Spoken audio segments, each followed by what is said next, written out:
এটা কিন্তু কোচ ভবন।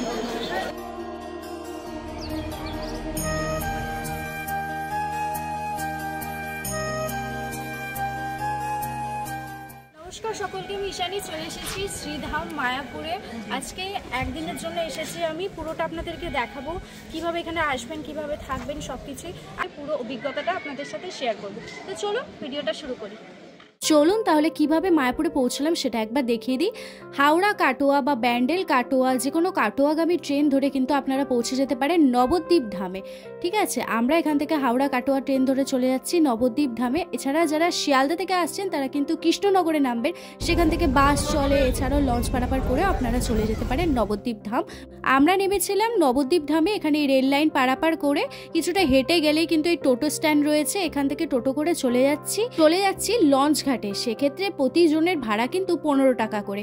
লঞ্চ ঘাটে নেমে পড়েছে আর দুপাশে দেখুন অনেক খাবারের দোকান রয়েছে। এই যে কোনো একটা মিষ্টির দোকান পছন্দ করে ঢুকে যাবেন। এখানে সবাই লুচি, ছোলার ডাল, মিষ্টি দই খাওয়াটাই প্রেফার করে। এই নবদ্বীপের মিষ্টি দই কিন্তু খুবই ফেমাস, এখানে এলে এটা খেতে একদম ভুলবেন না। তারপরেই দেখুন খাওয়া দাওয়া হয়ে গিয়েছে, তখন বাজে বেলা 8টা মতো। ওই যে নৌকার ভাড়া ওখানে 5 টাকা করে, আর এদিকে লঞ্চে উঠলে 10 টাকা করে। আরে আপনারা ভাড়া জেনে গেলেন, এবার চলুন যাওয়া যাক মায়াপুরে। জানেন এই যে নদীটা দেখছেন, এখানে দুটো নদীর সংমিশ্রণ রয়েছে, জলঙ্গি আর গঙ্গা, যেটা একদম সেপারেট ভাবে দেখা যায় দুটো নদী। আমরা নেমে পড়েছি মায়াপুরে। এখানে যাওয়ার পথেই কিন্তু সারি সারি রয়েছে হোটেল। তো আপনারা কেউ যদি ভাবেন এখানে স্টে করবেন, এই হোটেলগুলোতে থাকতে পারেন। ভাড়া অনেক কম, 300, 400, 500 এরম রেঞ্জের মধ্যেও কিন্তু হোটেল পেয়ে যাবেন। আশেপাশে অনেক হোটেল রয়েছে থাকার জন্য। এই দেখো হোটেল, একটা মন্দির। ঘাটে নেমে ওখান থেকে 10 টাকা করে টোটো করে পৌঁছে গেলাম ইসকন মন্দিরে।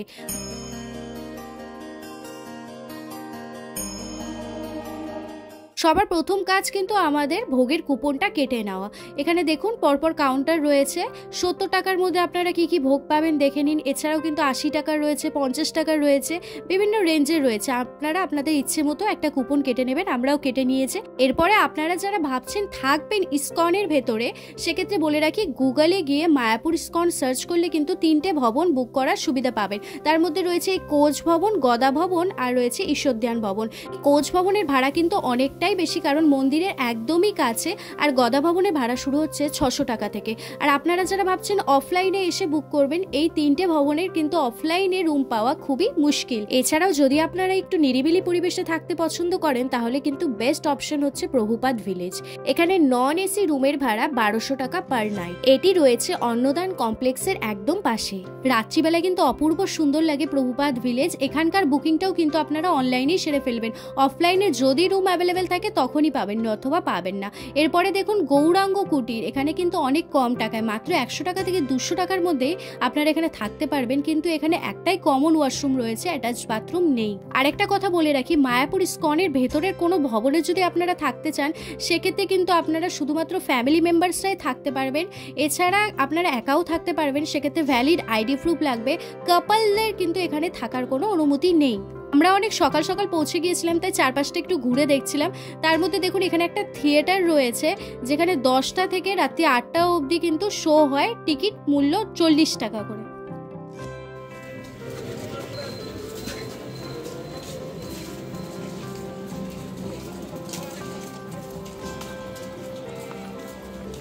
ইসকনের ভেতরে কিন্তু এরকম খাবারের দোকান রয়েছে, যেখানে সম্পূর্ণ নিরামিষ খাবার পাওয়া যায়। 30 টাকা থেকে খাবার শুরু হচ্ছে, ধোসা, ইডলি, এছাড়াও ডোনাট, অনেক রকম খাবার পাওয়া যায়। আমি এখান থেকে একটা ধোসা নিয়েছিলাম, আর মা নিয়েছিল ঝালমুড়ি। এবার আমরা ঢুকবো শিল প্রভুপাদের সমাধি মন্দিরে, যেখানে ঢোকার আগে কিন্তু ফোন কাউন্টারে জমা রাখতে হবে এবং জুতো বাইরে খুলে ঢুকতে হয়। তো চলুন আপনাদের সাথে আবার একটু পরে দেখা হচ্ছে। শিল প্রভুপাদের সমাধি মন্দির দর্শন করলাম, ভেতরে তো ফোন অ্যালাউ নেই। এখন যাচ্ছি আমরা আসল মন্দিরে। ফোন কিন্তু কোথাও অ্যালাউ নেই, যার জন্য ভেতরের কোনো কিছু আমরা দেখাতে পারছি। এই যে এখানে গোবিন্দাস, এখানে কিন্তু খুব ভালো খাবার দাবার পাওয়া যায়। এখন আমরা যাচ্ছি শ্রী রাধামাধব মন্দিরে। এখানে যাওয়ার আগে কিন্তু জুতো আর ফোন কিন্তু বাইরের কাউন্টারে জমা রাখতে হয়, সেটা বিনামূল্যে আপনারা রাখতে পারবেন। এবার আপনাদেরকে একটু মন্দির খোলা ও বন্ধ হওয়ার সময়সূচিটা বলে দিই। মন্দির কিন্তু ভোর 4:30টার সময় মঙ্গল আরতির মাধ্যমে খুলে যায় এবং দুপুর 1টার মধ্যে বন্ধ হয়ে যায়। আবার বিকেল 4টের সময় আপনারা শ্রী রাধা মাধবকে দর্শন করতে পারবেন। সন্ধ্যেবেলায় সন্ধ্যা আরতি হয়। এবার চলুন আপনাদেরকে খাবার দাবারের ব্যাপারটা একটু বলি। কুপন তো সকালবেলায় কেটে নিয়েছিলাম, সেটা আপনাদের দেখিয়েছি। আপনারাও যে কোনো ভবনের একটা কুপন কেটে নেবেন, দিয়ে এরকম লাইনে দাঁড়িয়ে পড়তে হবে। গদা ভবনে একটু বেশি ভিড় হয় আর কি, আর শীতকালে এমনিই ভিড় হয়। এখানে দেখুন ভাত, ডাল, রুটি, পায়েস, একটা বাজা, আর তার সাথে ঘাটি তরকারি ছিল, একটা পনিরের তরকারি ছিল। এই আমাদের 80 টাকার কুপনের খাবার ছিল। কিন্তু আপনারা যারা এখানে বসতে পারবেন না তাদের জন্য কিন্তু চেয়ার টেবিলেরও ব্যবস্থা রয়েছে।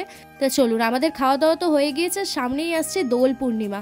নতুন করে সবকিছু সাজানো হচ্ছে মায়াপুরে, ভীষণ সুন্দর লাগছে। বিকেল 4টে বাজে আমরা যাচ্ছি গোসাই। দেখুন এখানে কিন্তু আরেকটা থাকার জায়গা রয়েছে, নিত্যানন্দ কুটির। এখানে ফোন নাম্বার দেওয়া রয়েছে। আমরা এখন যাচ্ছি গোশালার উদ্দেশ্যে। দুপুরবেলায় যারা আপনারা ভাবছেন একদিনে এসে একদিনেই যাবেন, তারা কিন্তু দুপুরবেলা এই জায়গাটাতে থাকতে পারেন, একটু রেস্ট নিতে পারেন। এছাড়া যারা রুম নেবেন তারা তো রুমেই থাকবেন। তো চলুন এবার একটু গোশালা ঘুরে আসা যাক। গোশালার একদম কাছেই কিন্তু রয়েছে শ্রুতি ভবন। এখানেও কিন্তু একটু টাকাটা কমই লাগে, আপনারা এখানেও চাইলে থাকতে পারেন। যারা আপনারা টোটো করে ঘুরতে চান, হাঁটার অসুবিধা রয়েছে বা যে কোনো কারণ হোক, আপনারা এখান থেকে টোটো বুক করে নিতে পারেন। 300 টাকা 200 টাকা এরকম রেঞ্জের মধ্যে কিন্তু হয়ে যাবে। বিকেলবেলার সুন্দর মনোরম পরিবেশে হাঁটতে হাঁটতে পৌঁছে গেলাম আমরা গোশালাতে। গোশালায় আসবেন অথচ এখানকার ক্ষীর আর লস্যি খাবেন না, এটা কিন্তু করবেন না। এখানে ছোট ছোট দোকান আছে, সেখান থেকে 50 টাকা ভাড়ের ক্ষীরটা একবার খেয়েই দেখবেন, তার সাথে লস্যি অপূর্ব খেতে হয়।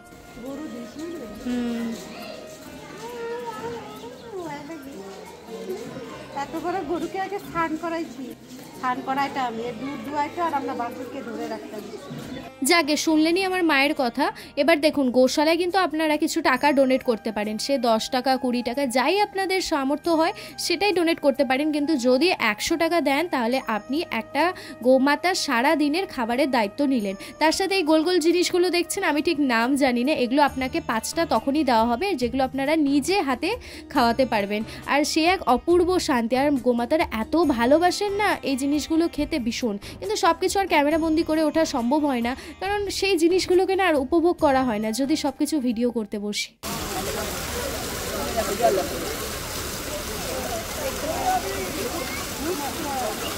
শীতকাল তার সঙ্গে মায়াপুরের বিকেল অসম্ভব সুন্দর।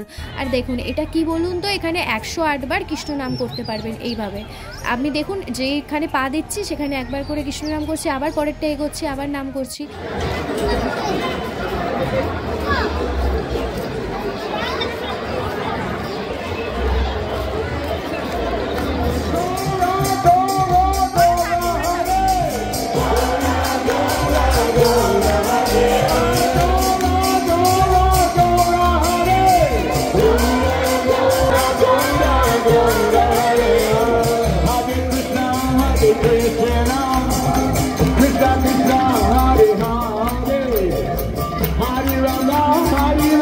সন্ধ্যাবেলায় সন্ধ্যা আরতি দেখে কিন্তু আমরা এখানে এসেছিলাম। এখানে অখণ্ড হরিনাম সংকীর্তন হয়, সারা দিন রাত কিন্তু হরিনাম জপ করা হয়।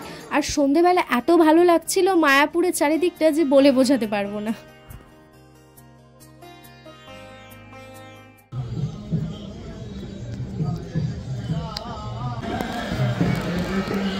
এখন বাজে 7:30 মতো। কি সুন্দর এখানে কীর্তন হচ্ছে। মা আমি বসে আছি, কেমন লাগছে? শান্তির জায়গা। ঠিক আছে চলো।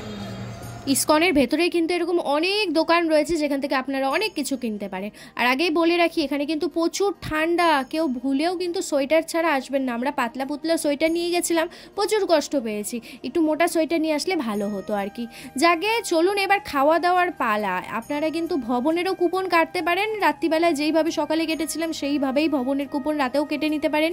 কিন্তু আমরা ভেবেছিলাম যে গোবিন্দাসে খাবো, সেই জন্য হাঁটিয়াটি পায়ে চলে আসছিলাম। আর এইদিকে দেখুন এখানে কিন্তু অনেক ফুচকার দোকান, অনেক খাবারের দোকান রয়েছে। তো চলুন, এই যে গোবিন্দাস আগে কখনো আসিনি আমি, এটাই আমার প্রথমবার এখানে আসা। তো বাইরে যারা টুকটাক খাবার খাবেন তাদের জন্য, কিন্তু যেহেতু বাইরে খুব ঠান্ডাও ছিল সেজন্য আমরা ভেতরে ঢুকে গেছি। গোবিন্দাস রেস্টুরেন্ট কিন্তু সকাল 8টা থেকে রাত্রি 8টা 8:30 অবধি খোলা থাকে। মায়াপুরে থাকতে গেলে কিন্তু রাতের খাবারটা একটু তাড়াতাড়ি সেরে ফেলতে হবে। এখানে কি কি পাওয়া যায়, কেমন কি দাম, আমি সবকিছু আপনাদেরকে দিয়ে দিয়েছি। চাইলে আপনারা এখানে একবার আসতেই পারেন। আমি একটা বিরিয়ানি নিয়েছিলাম, যেটার দাম বোধহয় 120 টাকা নিয়েছিল। খাবার দাবার আমার মোটামুটি লেগেছে। ঠিক আছে, তাহলে চলুন, আবার কাল সকালে আপনাদের সাথে দেখা হচ্ছে। শুভ সকাল সকলকে। এখন বাজে 6টা 10-15 মতো বাজে। 4:30-র সময় এখানে মঙ্গল আরতি হয়েছিল। সকালবেলা গিয়েছিলাম, সেটা আর ক্যামেরা বন্দি করিনি, আর ফোন তো অ্যালাউ করেই না। খুব সুন্দর একটা অভিজ্ঞতা এই মায়াপুরে ভোরবেলার, খুব সুন্দর একটা অভিজ্ঞতা। মঙ্গল আরতি এত সুন্দর লেগেছে, ভালো লেগেছে।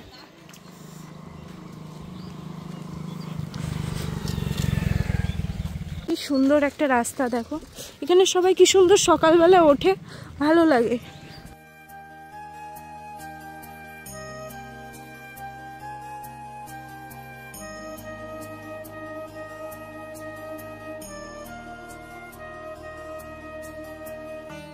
ভোর 4:30টার সময় মঙ্গলা আরতির মাধ্যমে মন্দির খোলা হয়, আবার 5টার সময় বন্ধ হয়ে যায়। আবার সকাল 7টার সময় দর্শন আরতির মাধ্যমে শ্রী রাধা মাধব মন্দির খোলা হয়। সকাল 7টার সময় রাধা মাধবের দর্শন করে আপনারা 8টা-9টার সময় হোটেল ছেড়ে দিতে পারেন, চেক আউট করে নিতে পারেন। এইভাবেই কিন্তু আপনারাও একটা দিন কাটাতে পারেন মায়াপুরে। আমি আমার সমস্ত অভিজ্ঞতা আপনাদের সাথে শেয়ার করলাম। এছাড়াও কিন্তু ডেসক্রিপশনে সব লেখা রয়েছে, একবার দেখে নেবেন। ব্যাস এটাই বলার ছিল, এটাই দেখানোর ছিল আর কি। অনেক দিনের ইচ্ছে ছিল আমার এখানে থাকার, ভগবানের স্থানে, সেই ইচ্ছেটা পূর্ণ হয়েছে। আপনারাও চলে আসুন, ভগবানের স্থানে আসলে মন শরীর দুটোই ভালো থাকবে। রাধে রাধে।